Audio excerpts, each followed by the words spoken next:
প্রিয় দর্শকবৃন্দ, চলুন এখন জেনে নেই এই মাইকোব্যাকটেরিয়াম টিউবারকুলোসিস জীবাণুটি আমাদের শরীরের কোন অঙ্গকে সাধারণত আক্রান্ত করে।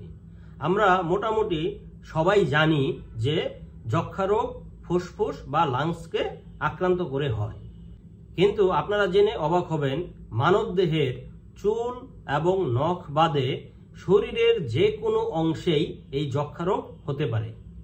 যক্ষ্মা রোগের জীবাণু মাইকোব্যাকটেরিয়াম টিউবারকুলোসিস এটি শ্বসনতন্ত্রের মাধ্যমে আমাদের শরীরে প্রবেশ করে, এরপর ফুসফুস বা লাংসে বাসা বাঁধে অথবা সেখান থেকে শরীরের বিভিন্ন অঙ্গে চলে যায় এবং সেই সব অঙ্গকে আক্রান্ত করতে পারে, যেমন ব্রেন, লিভার, কিডনি, আমাদের শরীরে যেসব হাড় আছে সেগুলোতে এই যক্ষ্মার জীবাণু বাসা বাঁধতে পারে।